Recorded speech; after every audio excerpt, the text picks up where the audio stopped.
CM Revanth రెడ్డిని సవాల్ చేసే స్థాయి కేటీఆర్కు లేదంటూ కౌంటర్ ఇచ్చారు కాంగ్రెస్ నేతలు. దమ్ముంటే ప్రెస్ క్లబ్లో కాదు అసెంబ్లీలో చర్చకు రావాలని ఛాలెంజ్ చేశారు. 72 గంటల డెడ్ లైన్ అంటూ అర్థం లేని మాటలు మాట్లాడుతున్నారని ఫైర్ అయ్యారు. డెడ్ అయిన పార్టీకి డెడ్ లైన్ పెట్టడం ఏంటని సెటైర్ వేశారు. వేదికగా మీరు అడిగినంతసేపు మాట్లాడినంతసేపు ప్రభుత్వ విధానాలు జరుగుతున్న కార్యక్రమం మీద చర్చ చేయడానికి సిద్ధం కాబట్టి నేను కేటీఆర్ గారికి చెప్తా ఉన్నాను, సవాల్ చేస్తా ఉన్నాం. చర్చ బషీర్బాగ్ నుంచి శాసనసభకు మార్చండి. మా ముఖ్యమంత్రి గారు కోరినట్టుగా శాసనసభలో తెలంగాణ ప్రజలు లైవ్ చూడంగా ఈ చర్చ ఏం జరుగుతుందో చూసేటువంటి అవకాశం ఉంటుంది. ఆ చర్చకు ప్రభుత్వానికి గౌరవ స్పీకర్ గారికి ప్రతిపక్ష నేతగా కేసీఆర్ గారితో లేఖ రాయించమని నేను కేటీఆర్ గారు సూచన చేస్తాను. కేటీఆర్ తో సవాల్ అనేది అక్కడ జరగలేదు.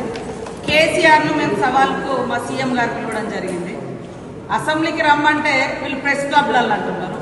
ఆయన డెడ్ లైన్ పెట్టినాం. నీ డెడ్ లైన్ల కోసం ఇక్కడ ఎవ్వరు వెయిటింగ్లో లేరు. మేము పెట్టిన డెడ్ లైన్ అసెంబ్లీ వేదిక. అసెంబ్లీకి వచ్చి ప్రజల సమస్యలు చర్చించాల్సినటువంటి అవసరం ఉన్నటువంటి ఒక ప్రతిపక్ష నాయకుడు బయటికి రాకుండా ఆయననేమో ఫామ్ హౌస్లలో ఉంటారు, మీరేమో విదేశాలలో తిరుగుతారు. అసెంబ్లీకి రమ్మని మేము ఆహ్వానిస్తాం. ప్రెస్ క్లబ్లు, ఇంకో క్లబ్లు, అది కాదు వేదికలు. KTR press meeting no value. నీకంత షోక్ ఉంటే నేను కూడా చెప్తానండి, నీకు డైరెక్ట్గా సీఎం రేవంత్ రెడ్డి ఛాలెంజ్ చేసే ఎలాంటి రైట్స్ కేటీఆర్కి లేవు.